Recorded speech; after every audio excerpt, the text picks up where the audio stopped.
All right, everybody, this is Ross the Fig Boss. Today we have a very special Breba that I would like to document.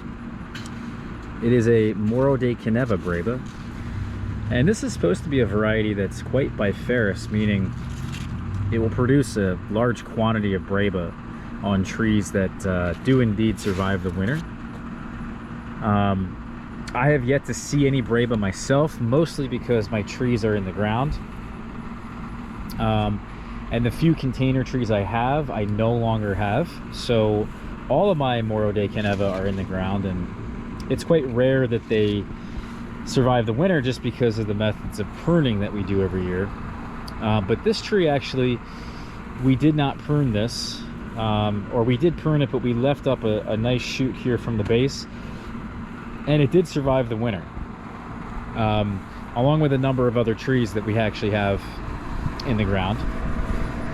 One of which actually is the Long de Doute, which does have a Breba as well this year, and you can see that right here. Actually, it is starting to swell, so a little bit actually behind the Moro de Caneva Breba, but I imagine they both ripen relatively around the same time. Breba and main crop, that is. I did have some Brebas on Azores Dark, at least that they formed, and then of course they just kind of fell off between two of my trees actually that I have in the ground, and I just don't know if that variety really does produce Breba.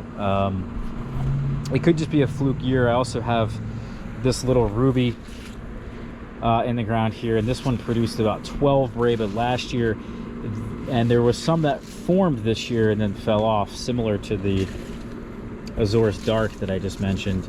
And there is no Breba on this particular tree this season. So, you know, it could be flukes. It's just weird how these Brebas end up working out. It's hard to rely on them here in this climate. But being that this is such a special fig to me, in the main crop sense, I am now really happy to see a Breba has ripened. It's the middle of July, and I thought I would just pick this and see how good it is. What's interesting about the Breba, by the way, look at that, it's nice and wrinkled. What's nice about interesting about the Breba is that the difference in the stem length, and that the length of the stem is far longer on the main crop than it is on the Breba. And I think that just has to do with the amount of energy that the tree has when the tree wakes up. There's just not a lot of energy available, and as the season goes on, especially on the in-ground trees versus the potted trees, you can see the difference in the stem length is clear.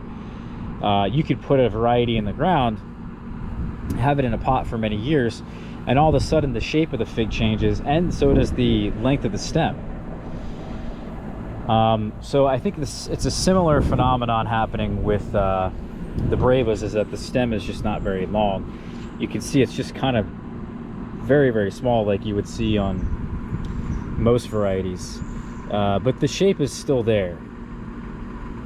It's got a closed eye, cracking down the side, which can happen on this variety, especially when it rains. It has been very dry here, so that's really nice, but it has rained a couple times while this fig was ripening, and I think that's probably why you see the crack there.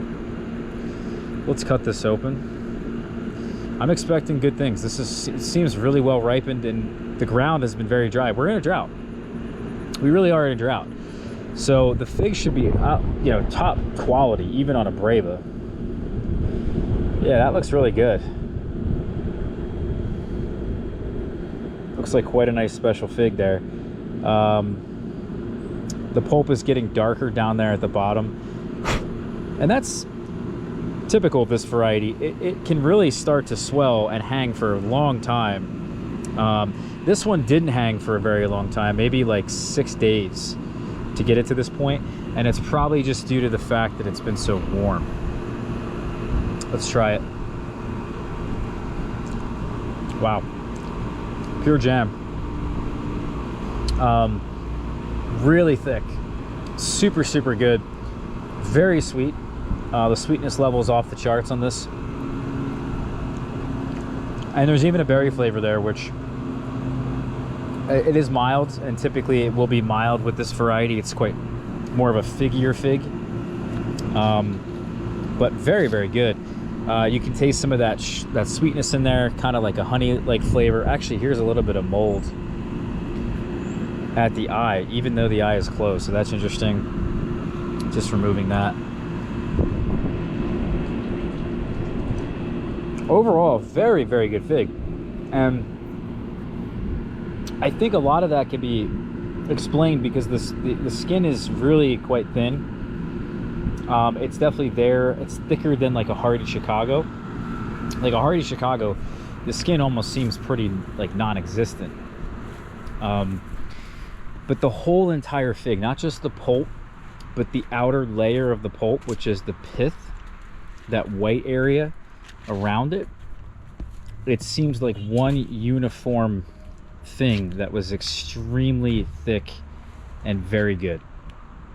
So for me, actually, I would give that fig probably a 4.5 out of 5. Really high marks for texture, really high sweetness, which is what I like to have in my figs.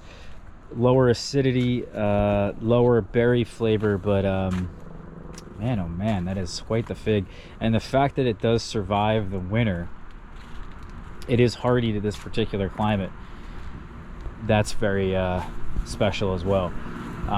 This is also, I want to mention, Fico Secco. So this is not Nerino, although I really have seen no differences, but I guess that could be one difference noted. The Nerino over here also survived further away from the house. You can see this much older wood, but there's no Breba because the top of it got killed off. But you can see that it's producing just as well. It really is one of my favorite varieties. Low hang time, great texture. Wow, that's pretty awesome. So I'm excited for the main crops to come. We're probably a month away, so that means on this main crop tree, we're probably going to be looking at the middle of August for an in-ground tree. I would expect this little ruby and actually the Ronde Bordeaux right next to it. These will probably be the earliest to fruit in my yard on the in-ground trees, and I would think they may even be 2 weeks earlier potentially than the Fico Secco. But I'll be happy with like August 5th or even August 10th as a date for the first figs off of these. But anyway, guys, thank you so much here for watching this. We'll see you soon. Please hit that subscribe button. Check out our blog, figboss.com. We'll catch you guys for the next video, all right? Take care.